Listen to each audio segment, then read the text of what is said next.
आज की एक बड़ी खबर के साथ दिल्ली के अधिकारियों की पोस्टिंग और ट्रांसफर को लेकर जहां सुप्रीम कोर्ट के फैसले को केंद्र सरकार ने एक अध्यादेश लाकर पलटा, तो इस अध्यादेश पर चर्चा की मांग को लेकर मुख्यमंत्री अरविंद केजरीवाल ने विपक्षी नेताओं को एक चिट्ठी लिखी है।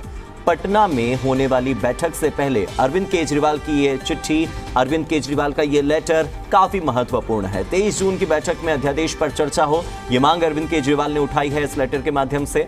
वो कह रहे हैं कि अध्यादेश को संसद में हराने पर सबसे पहले चर्चा हो। दिल्ली का अध्यादेश एक प्रयोग है और गैर बीजेपी शासित राज्यों के लिए ऐसे ही अध्यादेश आने वाले समय में लाए जा सकते हैं। राज्य सरकारों के अधिकार केंद्र सरकार छीन लेगी। आज दिल्ली में हुआ है, कल को आपके प्रदेश में भी हो सकता है। अध्यादेश लागू होने पर दिल्ली से लोकतंत्र का खात्मा हो जाएगा, जनतंत्र खत्म हो जाएगा। यह बात अरविंद केजरीवाल ने इस पत्र में लिखी है। वो विपक्षी नेताओं से कह रहे हैं कि केंद्र एलजी के माध्यम से सरकार चलाएगी और साथ ही उन्होंने कहा कि अन्य राज्यों से जनतंत्र खत्म करने की कवायद भी शुरू हो जाएगी और वो दिन दूर नहीं जब प्रधानमंत्री 33 राज्यपालों और उपराज्यपालों के माध्यम से सभी राज्य सरकारों को चलाएंगे, सभी राज्यों को चलाएंगे। तो ये उन्होंने सभी के लिए एक तरह से थ्रेट दिया है कि ये केवल दिल्ली का मुद्दा नहीं है, ये केवल दिल्ली का मसला नहीं है, ये केवल दिल्ली वासियों की समस्या नहीं है, ये पूरे भारत की समस्या है। ये हर उस राज्य की समस्या है जहां पर बीजेपी शासित मुख्यमंत्री नहीं है, जहां पर बीजेपी की सरकार नहीं है। तमाम विपक्षी दलों को एकजुट करने के लिए, तमाम विपक्षी दलों को एक मंच पर लाने के लिए, जहां एक तरफ मुख्यमंत्री अरविंद केजरीवाल ने मुलाकातों का दौर जारी रखा है, अलग अलग राजनीतिक दलों के साथ उन्होंने मुलाकात की है, तो अब विपक्षी नेताओं को चिट्ठी लिखकर 23 जून को पटना में होने वाली बैठक में उन्होंने चर्चा की मांग की है।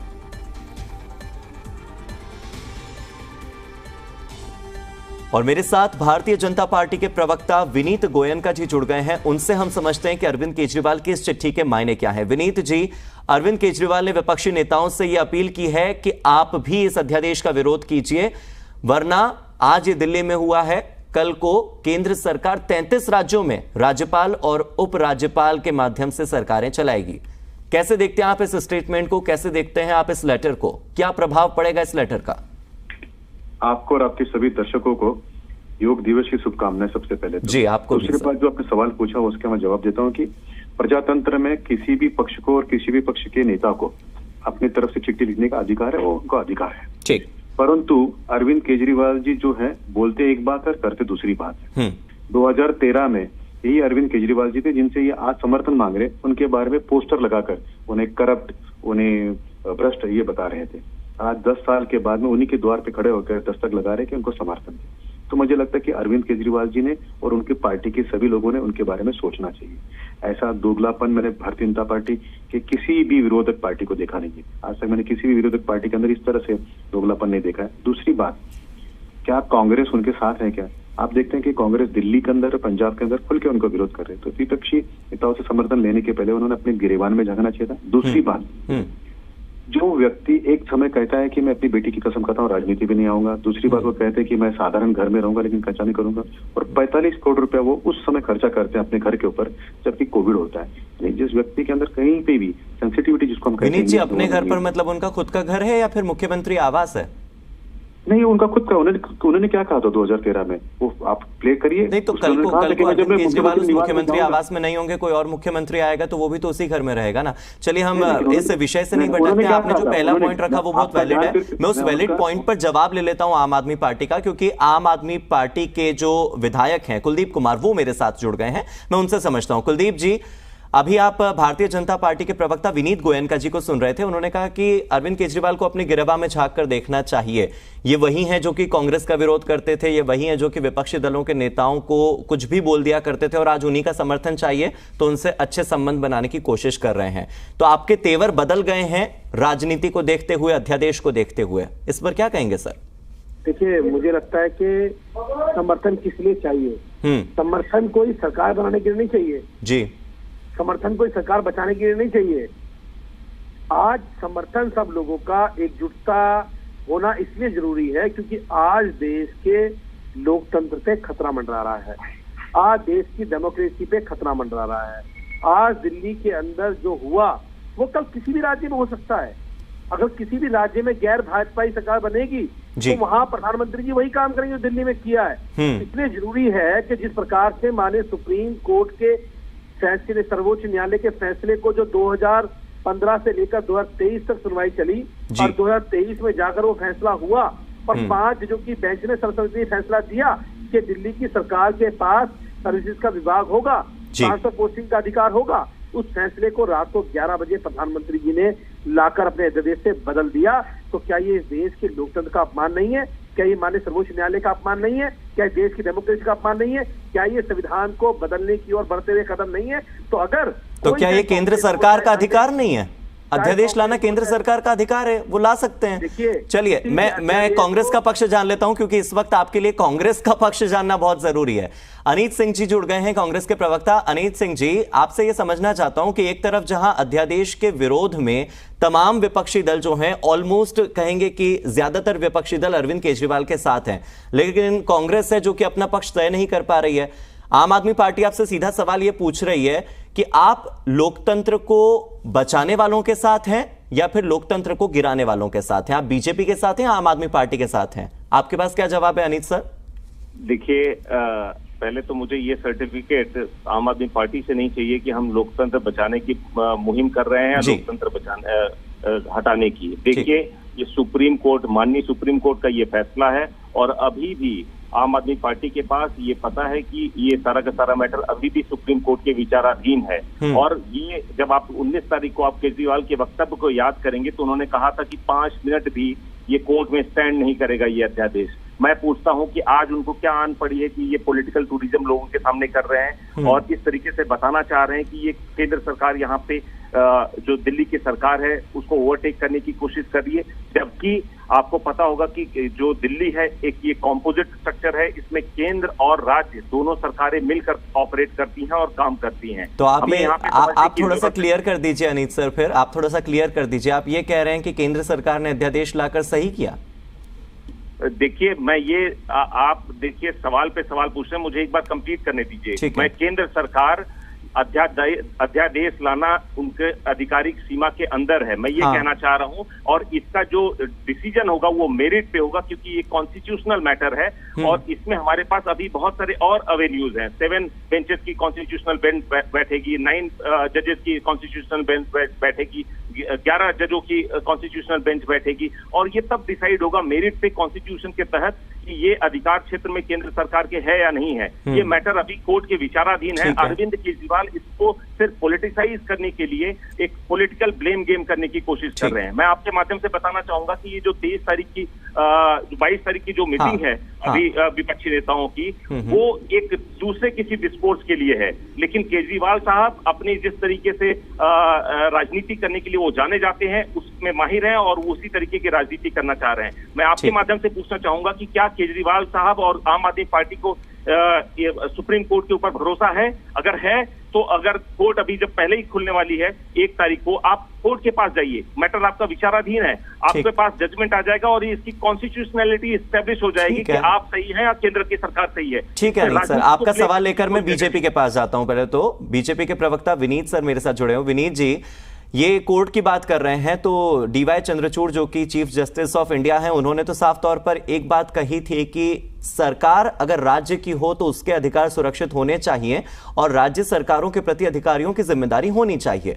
अब सुप्रीम कोर्ट के फैसले को पलटते हुए एक अध्यादेश को लाना, फिर एक ऐसी कमेटी का गठन कर देना जिसमें केंद्र सरकार के नियुक्त 2 अधिकारी हैं और केवल एक अरविंद केजरीवाल को अध्यक्ष का पद दे दिया, उसमें भी वो 2 और 1 का जो रेशो है वो बरकरार है, तो सरकार की पावर कम हो रही है। ये तो सीधे तौर पर इस अध्यादेश से समझ आ रहा है।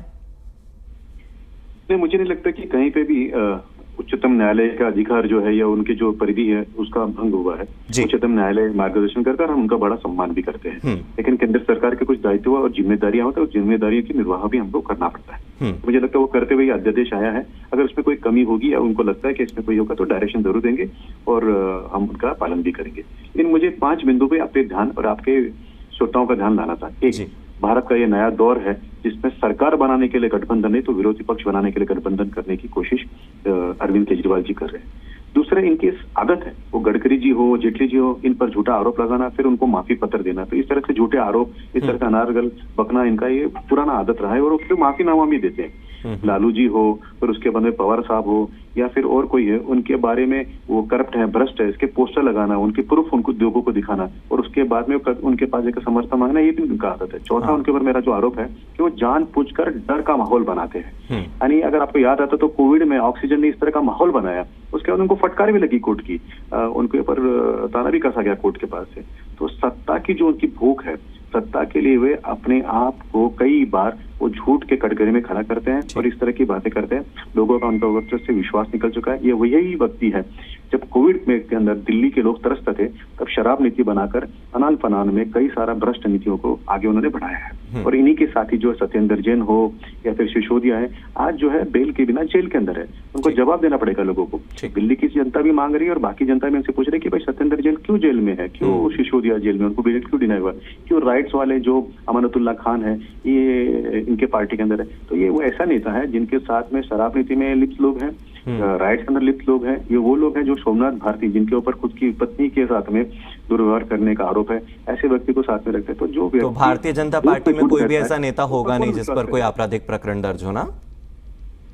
नहीं, मुझे लगता है कि अरविंद केजरीवाल जी की आज विश्वसनीयता खत्म हो चुकी है। आज जब भी वो समाज में जाते तो उनको पूछते हैं। तो इसका जवाब ले लेते हैं। कुलदीप कुमार जी मेरे साथ जुड़े हुए हैं, आम आदमी पार्टी के विधायक, उनसे मैं पूछ लेता हूं। कुलदीप जी, आपके ऊपर आरोप ये लग रहे हैं कि आपने पहले जो विपक्ष के नेता हैं उनके खिलाफ पोस्टर लगा लिए, सबको भ्रष्टाचारी कह लिया, अब जब खुद को समर्थन चाहिए तो उनके पास जा रहे हैं। आप हालांकि ये बात क्लियर कर चुके हैं कि हम कोई सरकार के लिए समर्थन नहीं मांग रहे हैं, हम तो केवल लोकतंत्र को बचाने के लिए समर्थन मांग रहे हैं। पर आप समर्थन तो उन्हीं भ्रष्टाचारियों का मांग रहे हैं जो तथाकथित भ्रष्टाचारी आपके अनुसार थे, जिनको पहले आपने बदनाम किया। यानी कुल मिलाकर आप तो लोगों के अधिकारों के लिए कुछ बोले नहीं, पहले विपक्षी नेताओं के लिए उनके हक में कुछ बोले नहीं, अब आपको चाहिए उनका समर्थन, तो अब आप उनसे अच्छे से व्यवहार रख रहे हैं। देखिए, ये मुद्दा बहुत सेंसिटिव, पहले वीरेंद्र जी की बात का जवाब दे दो। उन्होंने कहा जो, हाँ, पहले मैं उनसे पूछना चाहता हूँ, अमित शाह जी ने हेमंत विश्व शर्मा के बारे में क्या कहा था? वो उसको वोटर स्कैम घोटाले का जनक बताते थे, उनके खिलाफ उन्होंने बुकलेट जारी करी थी, बाद में गले मिले, सरकार बनाई। पीडीपी को बताते थे ये कि वो देशद्रोही है, वो बुरहान वानी उनको शहीद मानती है, अफजल गुरु को, उसके साथ मिलकर ने सरकार बनाई। इन लोगों का कोई भी स्टैंड नहीं है। ये लोग अपने देश से भी गद्दारी कर सकते हैं। अब देखिए ना, रामायण के अंदर देख लीजिए, अभी जो ये आदि पुरुष फिल्म आई है, भगवान राम का अपमान करने के लिए सारे भाजपा के मुख्यमंत्रियों ने अपना नाम दे दिया लिस्ट के अंदर, फिल्म की स्क्रीनिंग में। तो इन लोगों का कोई भी, इनका ना कोई स्टैंडर्ड है, ना कोई इनका वो है।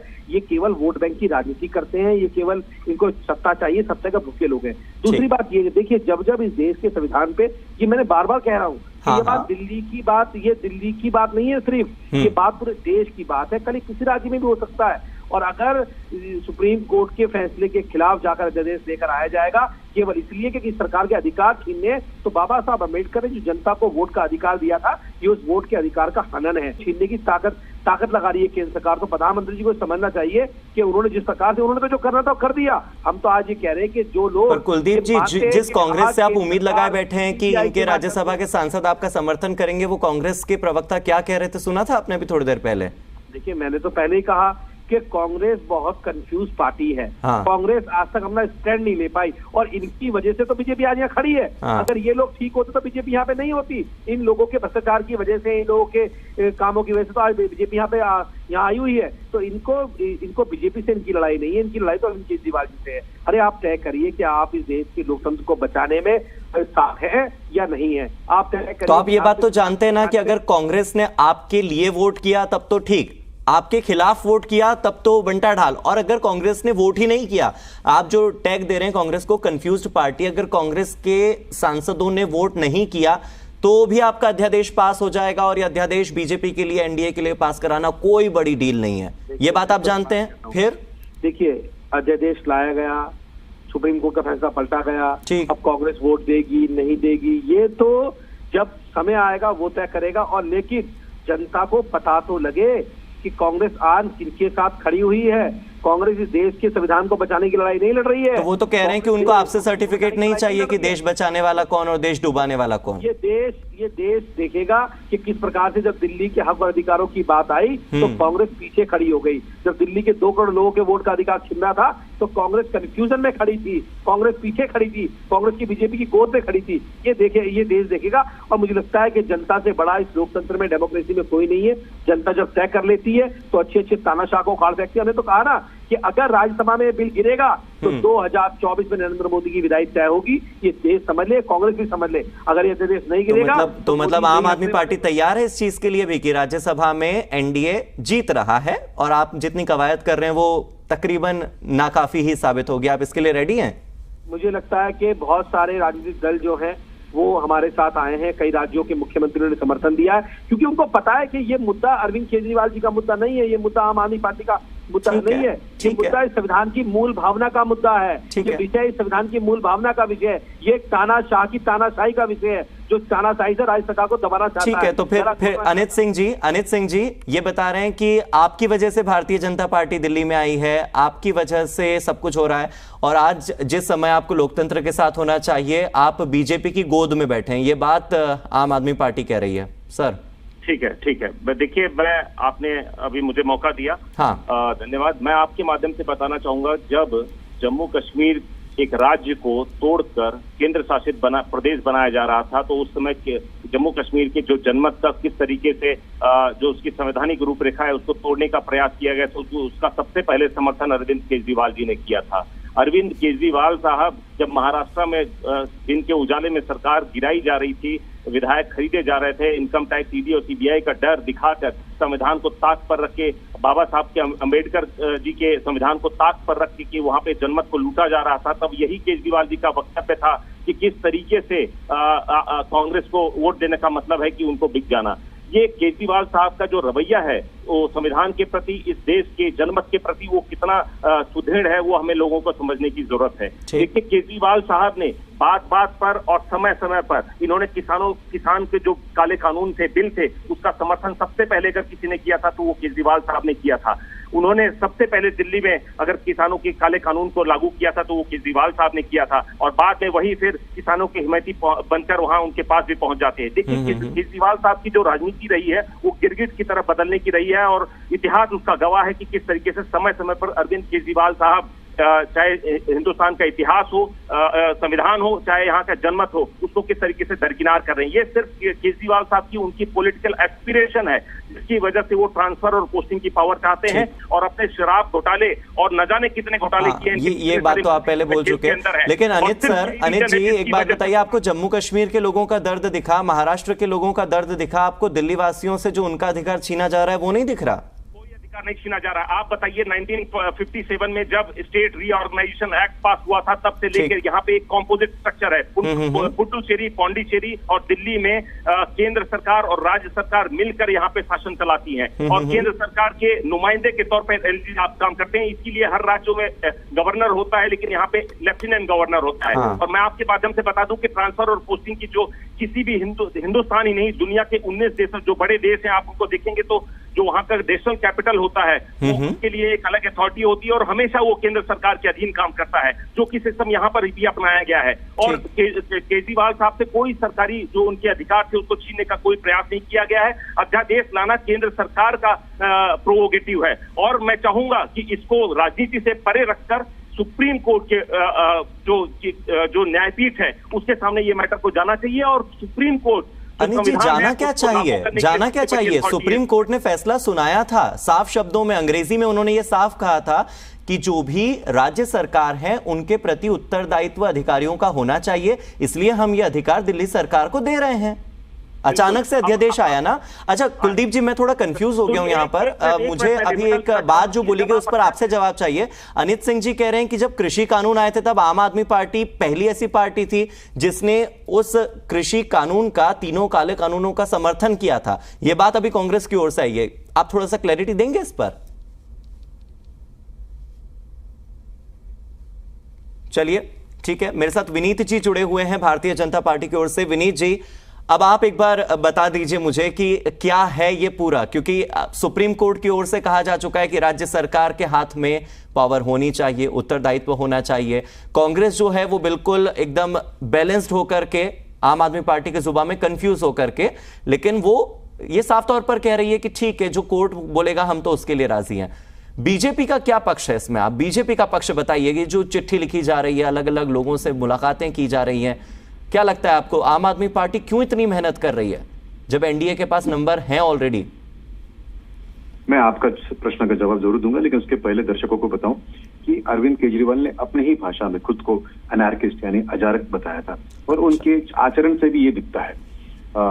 दिल्ली के अंदर एलजी है, और पहले एलजी नहीं, तीसरे एलजी है। उसके पहले नजीब जंग साहब हो, बाइजल साहब हो या फिर सक्सेना साहब हो, तीनों से उनका कन्फ्रंटेशन रहा है। तीनों के बारे में उनके कंप्लेंट्स रहे, और जाहिर तौर पे उनकी विरोध करते हैं, उनका अपमान करते हैं। और केवल एलजी ऑफिस का अपमान करते हैं ऐसा नहीं है, तो ब्यूरोक्रेट जो कि नौकरशाह है, उन्हीं के घर के अंदर उनके सामने दिल्ली के जो मुख्य सचिव है, चीफ सेक्रेटरी है, उनके ऊपर हाथ चलाया गया था। उन्होंने कई बार ब्यूरोक्रेट्स को करप्ट कहा। उन्होंने बीच में कहा था कि ब्यूरोक्रेट्स जो है प्रधानमंत्री को बेवकूफ बना सकते हैं, यानी वो जालसाज लोग हैं। तीसरी बात है, अरविंद केजरीवाल जी ने पुलिस को सरेआम एक शब्द का इस्तेमाल किया, तो जो बहुत अपमानजनक है। केवल उनकी जबान को मैं दोहराने के लिए कहा था कि उन्होंने टुल्ला ऐसा बुलाया था। फिर मीडिया के ऊपर नाम रखते हैं। तो ये जो व्यक्ति है, ये हर एक व्यक्ति को I am right and everybody else is wrong, यानी मैं ही सिर्फ कर सही हूं और बाकी सभी गलत है, यानी वो एलजी हो, ब्यूरोक्रेट हो, पुलिस हो, मीडिया हो, उन सभी के बारे में कुछ ना कुछ अपमानजनक शब्द कहता है। अपने आप को एनार्किस्ट भी कहता है। ये जो एनार्किस्ट, तो बीजेपी का पक्ष यही है कि कहीं ना कहीं ईगो क्लैश बहुत ज्यादा है और सेल्फ ऑब्सेशन बहुत ज्यादा है। शायद इस वजह से अरविंद केजरीवाल को आज इतनी दुविधा हो रही है। मेरे साथ भारतीय जनता पार्टी का पक्ष रख रहे थे सर, आप बहुत बहुत शुक्रिया। साथ ही अनित सिंह जी जुड़े हुए थे कांग्रेस का पक्ष रखने के लिए, सर आपका भी शुक्रिया। और आम आदमी पार्टी के विधायक कुलदीप कुमार मेरे साथ जुड़े हुए थे, आपका भी धन्यवाद सर। पंजाब कैबिनेट ने पवित्र गुरबाणी के निशुल्क प्रसारण के लिए कानून में बदलाव को मंजूरी दे दी है।